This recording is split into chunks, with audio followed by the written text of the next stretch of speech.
Bukod sa 2026 budget ng Civil Service Commission, tinalakay din sa budget briefing ng Kamara kung paano maiiwasan ang pagsusugal ng mga empleyado ng gobyerno. Yan ang agenda report ni Joan Manalo. Pinag-aaralan ng Civil Service Commission ang mga maaaring mekanismo para maiwasan ang mga kaso ng government employees na nagsusugal tuwing office hours. Napag-usapan ito sa budget briefing ng House Committee on Appropriations ngayong araw, kasama ang mga opisyal ng CSC na pinamumunuan ni Chairperson Marilyn Yap. Ani Yap, may executive order naman na nagbabawal sa mga kawani ng gobyerno na pumasok sa mga pasugalan at casino during office hours. Pero kanya ring idiniin na medyo tricky umano ang usapin dahil may dalawang klasifikasyon ng sugal ayon sa batas. Gambling prohibited by law or illegal gambling, and merong mga allowed na gambling establishments because they are licensed by the government. Gayunpaman, suportado ng CSC ang pagsasagawa ng guidelines para masiguro ang good conduct ng mga kawani ng gobyerno lalo na sa loob ng opisina. Kasi kahit anong gawin natin, kahit sabihin natin na illegal or legal yan, pag nakakakita ka ng empleyado ng gobyerno o opisyal ng gobyerno na nagsusugal, whether it be traditional gambling activities or online gambling activities, hindi po ito nakakatuwa.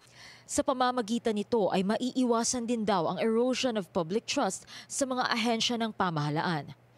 May komento rin si Yap kaugnay sa kumakalat na kuratsa video ni Samar Governor Shari Antan kung saan pinapaulanan siya ng pera. Anya, walang circular ang CSC na maaaring mag-penalize dito. Pero if you look at the context, may pista yata sila, and this is the traditional dance na kuratsa for that area, and it is traditional that you throw bills. On the other hand, we look at the two sides of the question. Meron tayong mga restrictions in terms of conduct ng government officials, like say, it may be construed as violating the rules on modest or simple living.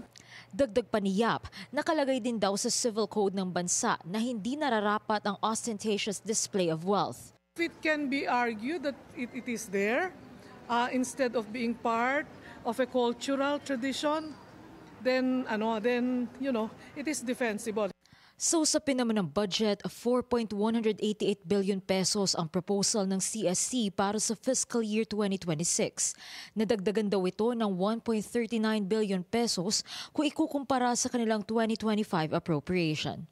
Layo ng CSC na mapabuti pa ang kanilang mga serbisyo gamit ang kanilang 2026 proposed budget.